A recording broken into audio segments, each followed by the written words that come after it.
He's here, isn't he?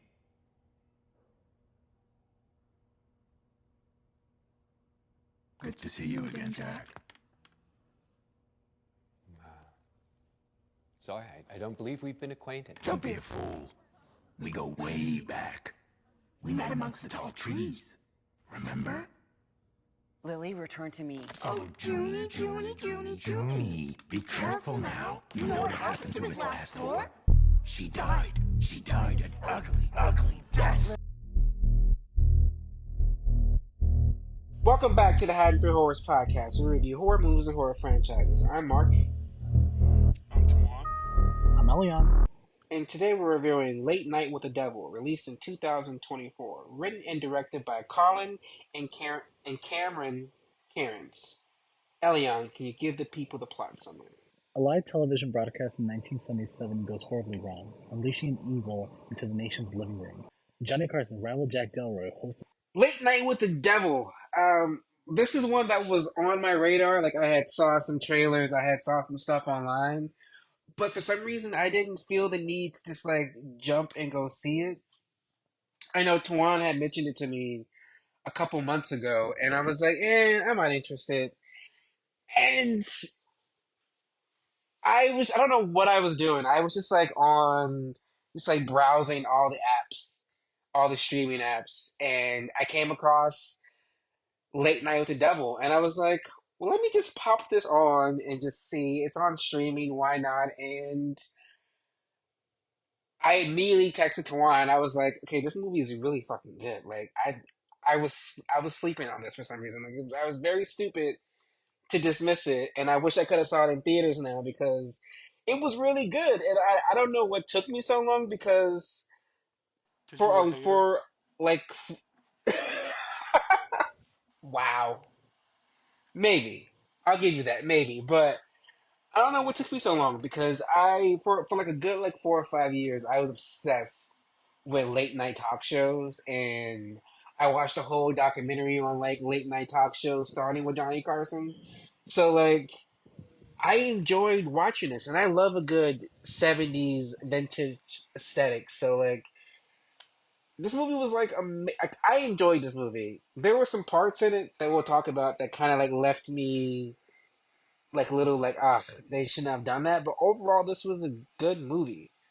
What about you, Elion? So I've never even heard of this film until you guys brought it up. Never saw no trailer. I didn't even know this was actually a film until like literally today. I watched it today, earlier today. Um, I honestly really enjoyed this film. So aside from it like being set in the 19, and I enjoyed the fact that they made it. They were able to make it similar to like like talk shows during that time, and I love that they were able to implement the same like fashion culture because everything looked exactly what you would picture. Because unfortunately, there have been like some mistakes now and then, but aside from that, what I want to say is like I was caught off guard by this film. I wasn't expecting it to be like even though I read the preview, I wasn't expecting it to take place like this in the way that the cinematography was with this film. They made it seem really good. Um I loved the way that they would go like they were showing like how the show was recorded, but as well as like the backstage like behind the scenes kind of view. On top of that, the story was good. It caught me off guard, but at the end, I had no complaints about this. To be fair, there is one that I had, but we'll talk about it later on. But the acting was on point in my opinion. The the cast was great, and on top of that, the plot was just pretty good. The plot was good. I enjoyed it watching it. I would watch it again. I did get scared like maybe once or twice. I ain't gonna lie. I did kind of like hide under the blanket. I'm not gonna lie. Juan, what about you? What are your thoughts? So I really like this movie. I was looking forward to it for a while because even though I don't go to them, I always follow the um like film festival circuit a lot, trying to see like what movies I'll be interested in when they eventually come out. And this one got a lot of like noise when it was first premiered. over in 2023 at some film festivals, and I was definitely interested. And some people that like I follow online and stuff were saying that it was really good, who got to see it in some of the screenings. So I was really excited about it. Plus, I really like the main actor in here, David Desmalchian. He's really good, and he's kind of like he's a little like underrated because he's always in like really good movies, and he's really good in the movies that he's in, but he usually has like a smaller part in those movies, so it was good to see him have like a leading type of role with this one. And he's always seemed like very positive towards like the horror genre, and um how he like decides like with the projects and stuff that he chooses. So that was like really good to see, and I was like excited to see it. So when I eventually did go see it, I really liked the movie. I liked the style of it and the lengths that they kind of took to make it look like it was filmed on like back in the 70s, even though like it was filmed like digitally. They still went the way to make it to kind of give it that authentic type of feel. um, I really like the practical effects that we had in the movie, especially towards the end. Like it got like super crazy there, and they did a really good job with that. Um, the overall story, I thought as well was like it was interesting. It was like it was enough to get the movie going and get us somewhere with it. Now, like it may not. I don't think it was maybe like the strongest part, but I think more so it relied on like David as Malchian being like the main character and how he was kind of going through everything. So overall, I really like this one, and I'm glad we're doing it. Movie, it makes or breaks on the main actor. Like if you didn't like him, if you didn't connect with him, then the entire movie is ruined because we're pretty much like he's our focal point for all the emotions that we go through. Like it's all based around him. So like I didn't know his name, but I've seen his actor in different things. So I was like, okay, that's a familiar face. I don't know his name, but he's a working actor that I've definitely seen in other movies and like TV shows. Yes, sir. Yeah, he's been a lot of good stuff. I think recently, uh, actually, was he in part two? I know he was in Dune. I forget if he was in part two, and he was also in like Blade Runner 2049, a bunch of other stuff. But he has always like kind of like smaller roles. Um, besides this one, I liked him a lot in the Suicide Squad movie as Polka Dot Man. That was fucking hilarious. That's who he was. That's where I recognized him from. I knew it was some Yeah, comic movie. I just did not know. I couldn't remember which one. He was Polka Dot Man. Yes. he Okay. was so funny in that. Okay. Okay, but going from that, were there any scenes that stood out or that stood out to you guys? Good, bad, or indifferent? I know for me, all the scenes with his wife. Jack and I first met when I was doing Old Calcutta Oh, God. at the Eden. I should have seen him blush when he came backstage and was confronted with all those glorious naked bodies. Remember, darling? Madeline, I don't think we need to talk. See? They were sad, but they kind of felt on the nose. Like I kind of figured that something was gonna happen. And so when you get to that scene where they're like when they're replaying it, and it's like and like oh that guy did say what did you have to sell to what did you have to do to get this? And it's like oh he made a deal with the devil, and the cost of that deal was his wife. And I Yeah. and I was like okay that was nice. And then like the scenes with like her dying, but she's on the talk show. I'm just like, okay, this talk show was really important. Like you over here died cancer, you're on his talk show. Like it was a lot, and I enjoyed all the black and white scenes of like the background, the behind the scenes stuff they were showing. I thought Hmm. that was interesting. I thought that was cool. I don't know if you guys liked it. I know people. No, I was just gonna say I just like the fact that I like the fact that it was more of like damn it.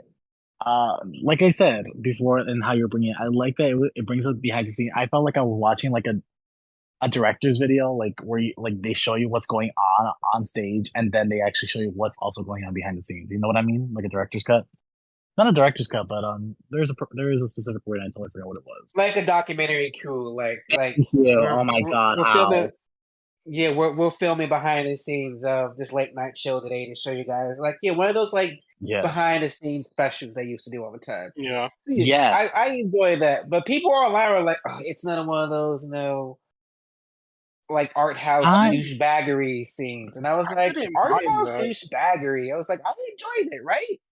Yeah, I I didn't did. mind it because I mean, if we be honest, like this movie would have been like short, even shorter without all of that, and you need a little bit of something to fill the gaps. If it was just like the actual like TV broadcast, a late night show, or a show like that is at most like an hour long. So the movie would have been like barely anything. So that added just a little bit of like extra to pad the runtime a little bit, but also like gave us just a little bit of what was going on in the background because I'm sure people would have been wondering what was happening to certain like characters like the telepath or what like whatever his like actual title was at the beginning. Like when we saw him get like carried out, I'm sure people would have wondered like, well, what the fuck happened to him? And then we got to know that because we knew we had like that background stuff happening that we were like in on. But like I enjoyed like the black and white scenes. I love that they differentiated when they were showing it. I loved I just loved how okay, one of my favorite scenes, and also it also kind of woves into kills is like when the sidekick, I think his name was Gus. Was his name Gus? I think so. I Yeah. think so. Yeah. Yes. But Gus was like, don't do anything to my face. My wife would be upset. And then when he's killed, something happens to his face, and I was like, okay, that's actually quite clever. And it's like I watched this movie again today, and like when you're watching it a second time around, it's like, oh, okay, all these little seeds were planted for like different stuff. So it kind of like it was always payoff. So I enjoyed it. I also enjoyed all of like all of the scenes when he was interviewing the little girl Lily. Because I was just like, oh, this is gonna be the one. Like I don't know. I enjoyed all of it. What about you guys? What scene stood out for you guys? So for me personally, what I did like, it's not gonna be a scene, but it's just like in general. It's like I love the build up. Like they didn't give us too much in the beginning, and it was building, and then we find out at the end what was happening, and that's what I really liked. It's like what I did. Okay, what caught me off guard is like I thought this movie was gonna be, it was gonna have a whole different direction. If I'm gonna be honest with you, I think the telepath's name is Christo. I think right. Correct me if I'm wrong. Yes. Okay, Christo. I thought there was gonna be more of him. I didn't realize he was gonna, just die in the ambulance. And but what I'm trying to say is like I thought he was gonna have more to the film, especially with Carmichael. I thought there was gonna be a better scene or something more to it. They went a different direction. I thought it was a different. Anyways, what I did like was when Christo was literally. I honestly thought he was just like a fake because the first one, but then the second one, I felt like he was just finding some kind of details and everything like that. But I really like that this whole time where I was thinking like, okay, maybe he's just a fake. You actually find that he's like the real deal later on after he basically got this frequency that he was talking about. And it was literally his ex-wife, quote I unquote. don't I don't think he was real. No, I I don't know, but at the end, think that was I that's the think thing. I think that was the whatever entity that was there that night was affecting him, like trying You and think so? Because I don't know. That's the thing. It's just that's like yeah. I don't because I think because to be honest, the whole Christo thing was kind of like a play on though like the people would fake kind of do psychics. that like psychics fake Yeah. skeptic stuff back in like the 70s and 80s a lot like that. And I think when he was actually like getting a message, like when his eyes like rolled in the back of his head and stuff like that, and then he eventually died, I think he was being affected by the entity at that point, and that's why that stuff actually happened. Okay. I Another yeah, scene that I didn't think he was actually. I don't know, to be fair, because I felt like, though I do agree with you, there was more to the fact that even if he was fake, he was still playing the role. You know what I mean? It's like, please tell me someone Yeah, is here, accept this call and all that, accept this reading and all this. Remember? yeah, because it Uh, was like affecting him like physically. That's why. mm, possibly. Um, there is another scene that I really enjoyed was the hypnotism scene where Carmichael hypnotizes uh where Carmichael Gus. hypnotizes Gus. There we go. And at first, no, like at the end of it, I thought like this whole thing was real, and he didn't know. But this whole time, we were just all hypnotized. We were all like, I felt like we were all part of it too. It was like, oh wait, shit. But in reality, it was just all fake. Um, there are two scenes I did not like, and I will be very honest. I didn't like the scene where they played back and they see what's her name, Lily's spirit, Lily, and I'm like, okay. One, I didn't like it just due to the fact because like the effects were not that well. But I don't know if you guys want to talk about this next because I know we're going to talk about kills. Well, I did not like. I think the effects were supposed to look like that because it's it's 70s footage technically. So I think that's why the Yeah, effects look okay. like that. I think that we're trying to say it's technically this movie is a found footage movie. Like this footage has never been seen. They took it out, they restored it, and they put it out to the world. So the effects go to the Hmm, aesthetic that it's from the 70s. So like for stuff like that, I got it. gave it a pass because I knew that they were like the era. I I will be honest. What's that little girl's name? Really, Um, Lily. that's Lily's name. That's her name. Oh shit! What was the wife's name? Oh, Meredith, I Madeline. There we believe. go. Madeline, Meredith. It's Madeline. I was Madeline. thinking about Madeline. This whole time I was thinking about Madeline, where they were going back into the tape and they see the spirit of Madeline. That's what I was trying to think. Lily. No, my bad. That's my bad. Lily's car, like makeup for what was happening, it looked perfectly fine to me. Uh, I did not like the scene with Lily where out of nowhere she's being electrocuted and her face cuts in half. And I'll just leave my opinions to the kill scenes after that. Twan. So for me, I definitely think one of my favorite scenes in the movie was the one where um Carmichael was putting like put everybody in that hypnosis and like had Gus thinking that worms were coming out of him. Jeez. What is that? Jesus! Now just stay calm, Gus. No. No, I can feel them. They're inside me. Jesus! Cause I was watching it at theaters and I was like, "Yo, this is crazy as fuck!" Like, cause I like obviously like I wasn't thinking that it was like actually anything. I didn't think he was actually like doing like hypnotism and making the people believe that was going on. And especially when he kind of acted like it was like it wasn't like turning off when he tried to he like kind of fake did it. Like I was like, oh shit, like this is like that like it jumped like really crazy. Especially the whole build up with that scene was like really good too. How it was like kind of playing out. It like built up like really quickly. The music was really good, and the way that that whole scene was shot was like really good. I like that scene a lot. um I guess this is just kind of like a general type of thing, but I would just say like when um scenes of Jack Delroy when he was like interviewing people, they were really good because they felt like it felt like real interviews, like when he was talking to people, like. And I guess this kind of like goes back to what we mentioned earlier about David Desmalchian being like a very good like actor and kind of fit for this role because you know that wouldn't have worked with like someone else who wasn't like a little charismatic at least, because you know you got to have that charisma to be a talk show host anyway.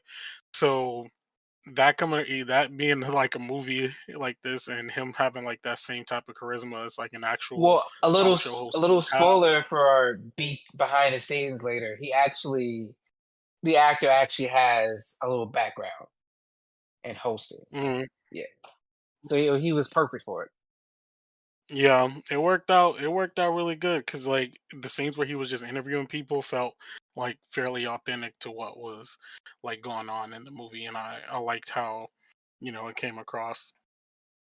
Besides that, one more scene I really liked was just that first time where trying to remember her name, where June puts Lily like under and has like the demon or whatever like come out. I think like the actress that played Lily, she did a really good job, and it's like kind of portraying the demon or whatever that was like inside of her. And I also think like the audio layering on the voice with like her voice plus the actual like the demon's voice was really good. Plus in general, I like the voice of like Lily. Like is different from compared to other type of child or like teen actresses they would put in these type of roles, so it felt a little more commanding when she was like talking. It was pretty interesting, but I like that scene. It came across really good there when she was like being interviewed under like the guise of the um like demon. I would say I think my favorite kill was Carmichael when he basically got like turned into like he's like set on fire in there Yeah, with like his skin burned off.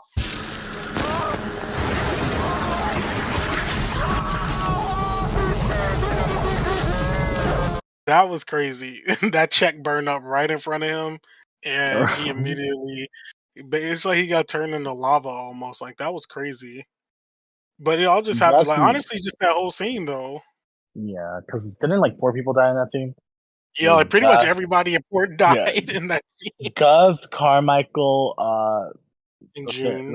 the Paris. Oh, that's her name, June, and Mhm. Lily technically. Yeah, Uh, true. I know this is stupid, but I did like Christo's death, even though we didn't see it. I just like it was like a behind the scenes kind of death, even though we saw what was happening to him. Something's not right! I need a doctor! Get him to his dressing room now. And someone just clean up all this mess. The Surgeon General strongly advises taking Pepto-Bismol before speaking with the dead. So, is anyone here from out of town? Doesn't make it's not like my favorite death scene, but I kind of enjoyed it. It wasn't like so like they didn't make it like very obvious. If that Mhm. makes sense. Like I don't like that they. I like that they did it behind the scenes, basically. And it caught Carmichael off guard too, because he thought he was faking it. actually, I forgot to mention my other favorite scene is actually the last shot when you pull back when he snaps back out of his talk with his dead wife, and you realize that like everyone in the studio is dead except for him.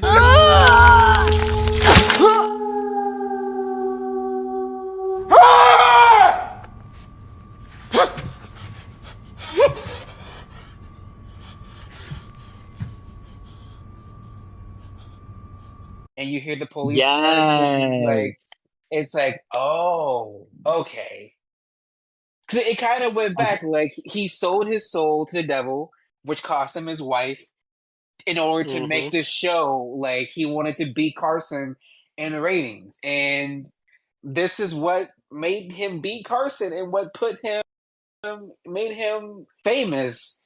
It didn't go the way he wanted it to, but when you make a deal with the devil, you don't. It doesn't go the way you want it to. So I actually enjoy that. I'm like, oh, so this is his reward. He's gonna be famous now, but because he killed everyone in the fucking audience. I was like, okay, okay. Oh wait, he's the one that killed everybody. He's not, but that's how it's That's gonna be being betrayed. presented. Yeah, Okay, like okay. so, but what everyone saw at home because it was live. So from everyone at home watching, from what 'cause I was talking to Tawana about this. I'm pretty sure the way it reads is that everyone who saw it live saw him kill everyone. That's why you hear Mm, the police sirens. They're coming to arrest him. Like got we it. all saw what actually happened. Like we saw like the demon, the devil, the entity is the one who killed everyone. But we already saw that the entity could hypnotize everyone to see the same thing at the same time. So everyone watching was hypnotized through the TV to see Jack committing the murders, which is how I read it. I don't know if that's how you guys read it. Okay, I can see your viewpoint. To be fair, I didn't think of that. To be honest, um,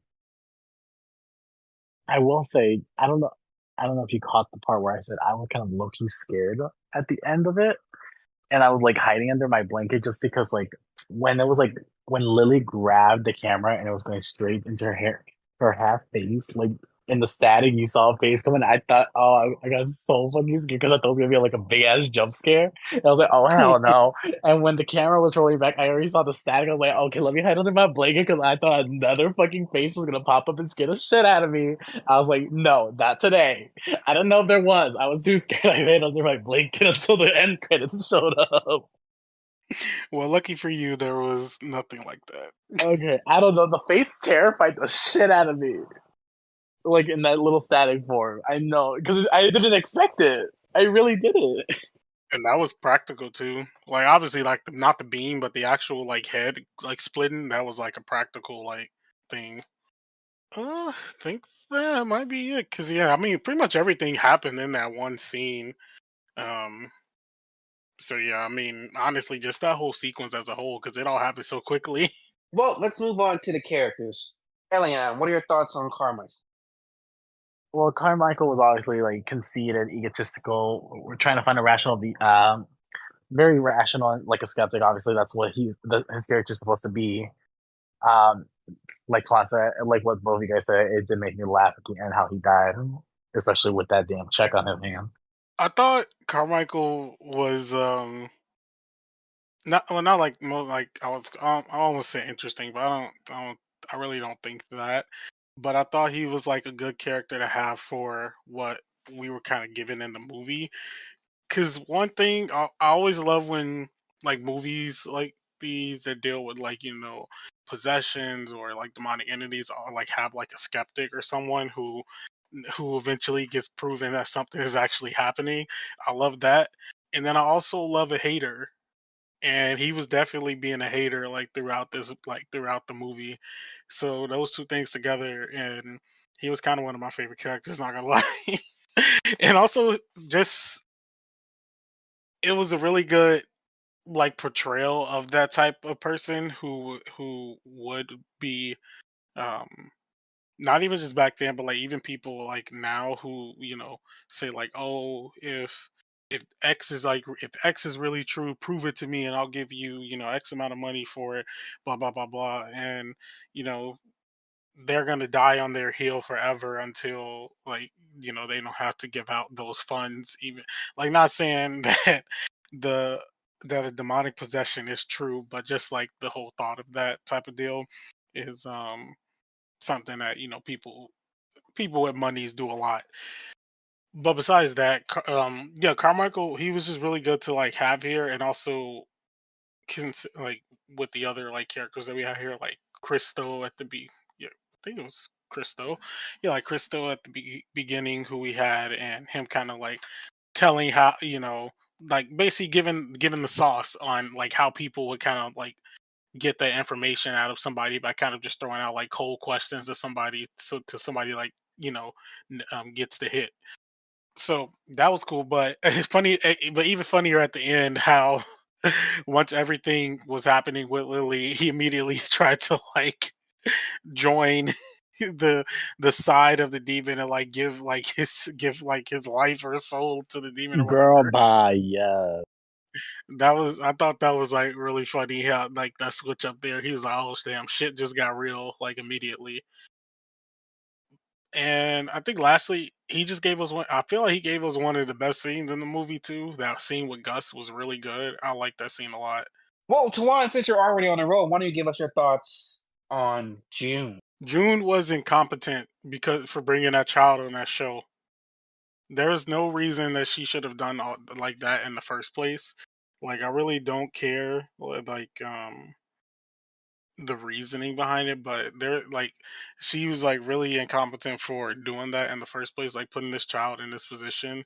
Especially one, they were in a cult, and then two, like you said, you have been with this child while they have been under like demonic possession, and like things have happened and stuff like that. So just in the context of this movie and what was going on, you don't know what could happen. So and later, like we got in the movie, um but she didn't know what could have happened if that had went on, and the fact that she pushed it even further than it needed to be, kind of caused everything else that ended up happening.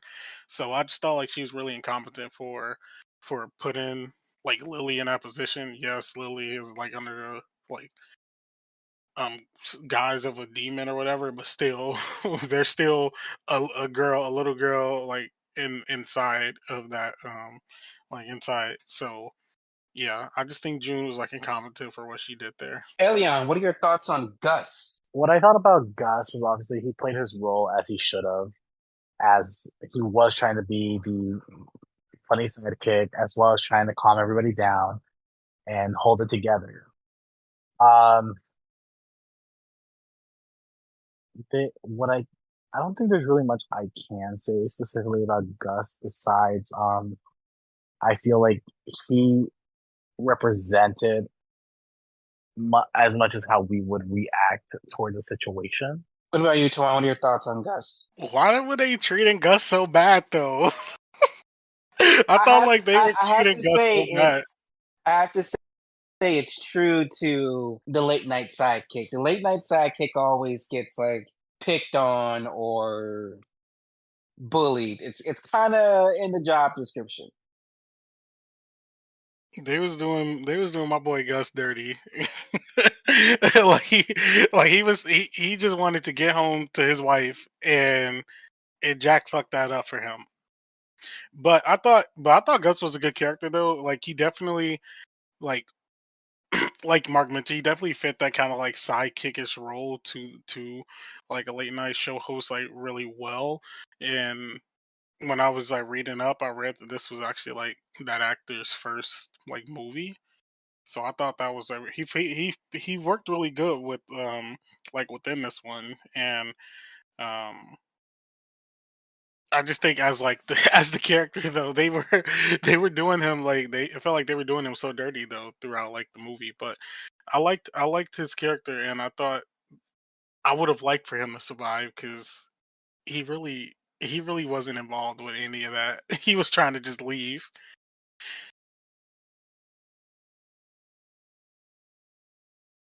Well, Tawan, what are your thoughts on Lily? Lily was Lily was interesting. I would say I would like the character of Lily mainly because of the actress that was playing her. I thought she did like a really good job. She didn't like give like yes, she was giving like creepy little girl, but I don't know. It felt a bit like different with the way that she was kind of like acting within the role, and I think it's because she seems like Lily's character came off as likable, even like she was not even though she has like a repressed demon inside of her or whatever. Like she came off as like very likable though, and I think that's what kind of made her characterization a bit better in like my head, because when we get a lot of these type of movies, um the evil child or like possessed child can kind of be like a dick. But Lily came off as like very likable for like her characterization, until of course they brought that out of her when June um you know possessed her to let the was it the the Ringo man or something. I forget what Mr. she Wriggle called or it. something like that. Mr. Wriggle, there we go. Yeah, when but yeah, when Mr. Wriggle came out, like the like body acting and stuff that we got from the actors like playing Lily. I thought that that was all like really good, and um, it worked. It worked for me. You guys know that I usually like to end our character list with the main killer or the main bad guy or guys of the movie, and I honestly think that that title deservedly goes to Jack because I feel like everything that happened in the movie is because of Jack. Every death in this movie is because of Jack. He made a deal with the devil, which caused his wife to be killed, to die of cancer, which caused everyone that was on stage with him that night to freaking be murdered by the demon. Like he literally caused all of that. I get it. He's ambitious. He wanted to be number one, but he became number one at what cost? Of the lives of everyone that he knows around him and his own freedom. But what about you, Elion? What are your thoughts on Jack? Just basically what you said, to be fair. Like, obviously he made a deal with the devil. We already know that the biggest sacrifice was his wife. Even though I do believe that even like the ending kind of was like the price that he paid was his life, basically, as well. Not just his wife, his life. Because at the end, just like Tuan mentioned, like they basically portrayed him as the killer who killed all these people. And that's how everybody's gonna view it, especially that it was on live air. Um, but he was just a terrible piece of shit who only wanted fame and fortune, and he paid the price for it. And now everybody's gonna see him not for a TV show host, but basically, if we see how he was interpreted, basically a murderer. Juan, what are your thoughts on Jack? So I would say I think I like Jack's character like overall, but while yes, it is true that there was a sacrifice made to his wife, I don't I definitely don't believe that it was one of those things where he um I don't think I feel like it was kind of like a monkey's paws type of situation where he was probably told that there was going to be a sacrifice, but wasn't told what was going to be sacrificed, and it ended up being his wife.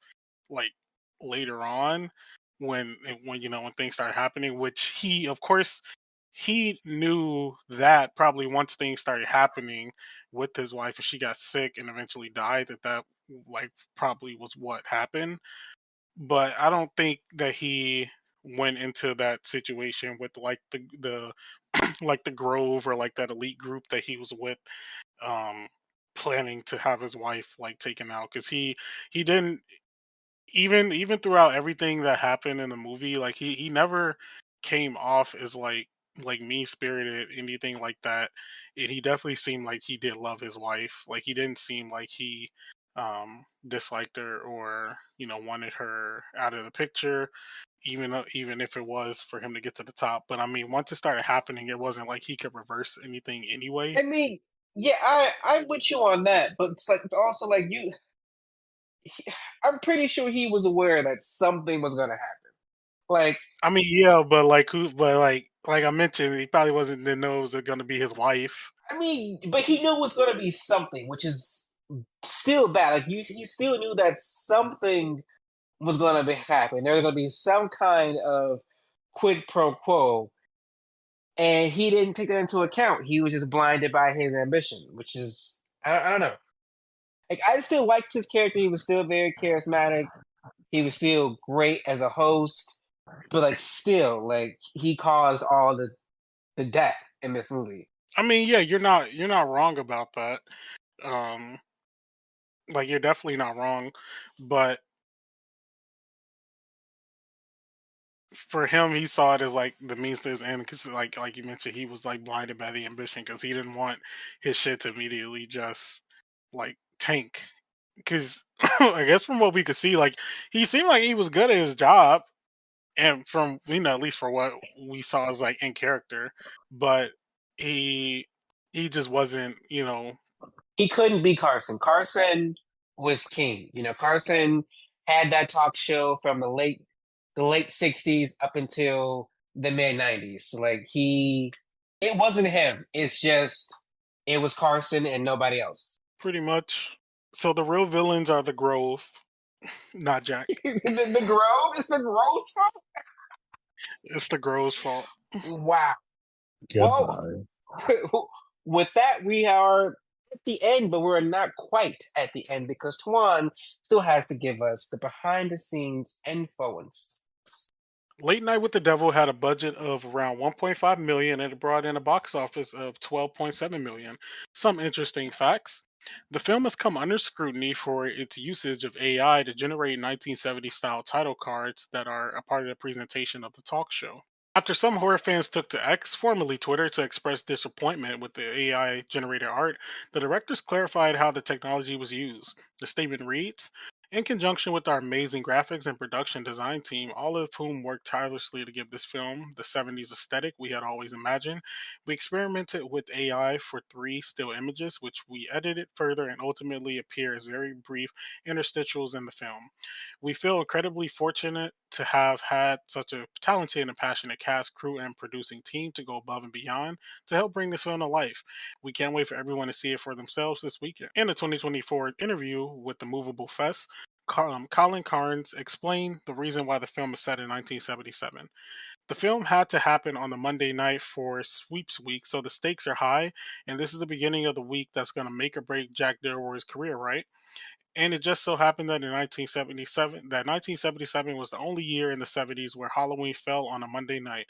So we thought 77, that's pretty much you're right in the thick of it, so that worked for us. The name of the mysterious men-only club situated in the California redwoods was the Grove. It is inspired by the real-life Bohemian Grove located at 20601 Bohemian Avenue in Monte Rio, California. The Bohemian Grove's memberships boast several politicians, including 3 presidents of the United States, industrialists, and other noted figures. One of the real Grove's founders was Ambrose Bierce, Arthur of several horror stories and the cynical Devil's Dictionary. Actor David Malchian was cast in the lead role in the film's central character Jack Delroy after the film's directors read an article by him about regional TV horror host, which he had written for Fangoria magazine. Critics' reactions: the film currently holds a 97% on Rotten Tomatoes. Variety commended the film's production design and technical aspects, as well as that of the cast, and wrote that the film's mix of vintage, me-decade showbiz cheese and exorcisy demonic doings is distinctive, not to mention deftly handled by the Cairns brothers as both writers and directors. RogerEbert.com praised the film as inventive, and its use of the found footage format is clever and highlighted Desmalchian's phenomenally committed performance, really holding the film together as he finds the right tone between smarmy and likable that dominated so much of the 70s culture. Lastly, The Observer gave the film a score of 4 out of 5 stars, praising its satire and comedic elements, calling it smart, cynical, and at times devilishly funny. The film delivers a crackle of disruptive static to the demonic possession genre. enough about them. What about us? Do we cash or pass Late Night with the Devil? Elion? I would definitely cash. It was a good film. I'm not gonna lie. I would watch it again. It's different from what's out today, to be fair. Tuan, cash or pass? I will also be cashing on Late Night with the Devil. I really like this film. It's definitely one of my favorites that I watched this year.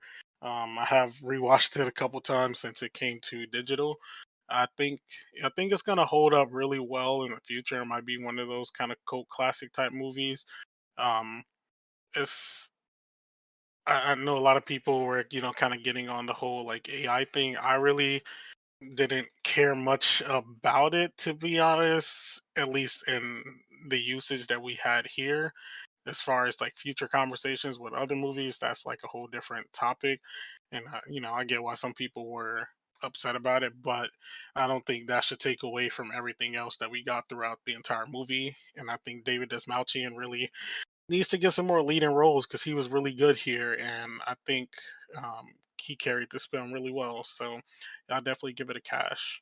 And I can admit when I'm wrong, and I can admit when Tuan is right that I was unjustifiably hating because I also give this movie a cash.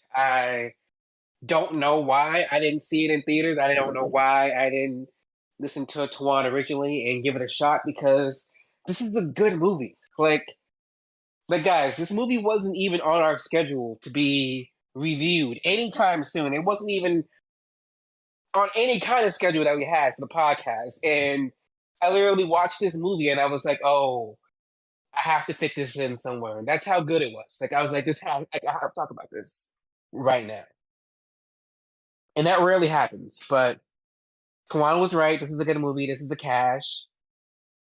And I don't know.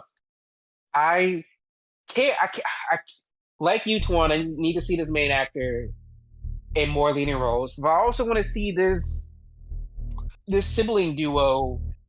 I want to see their next projects, whether it's horror or whatever. Like I'm all the big people involved. I want to see more from them going forward. So I hope we get that. So be sure to tune in to us next week. But until then, good night.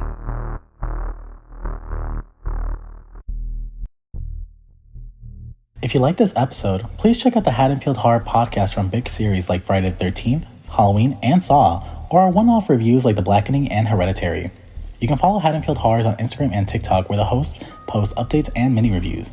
Full episodes are available on several podcasting platforms and YouTube. If you're listening to us on YouTube, please like and subscribe. The Haddonfield Horror podcast is produced by Mark Smart, Maria Perez, Tuan Griffin, and Elian Cordova. Themed by Lethal Injection and edited by Mark Smart. The Haddonfield Horrors podcast is a Letters to Media production. Should we do an intro?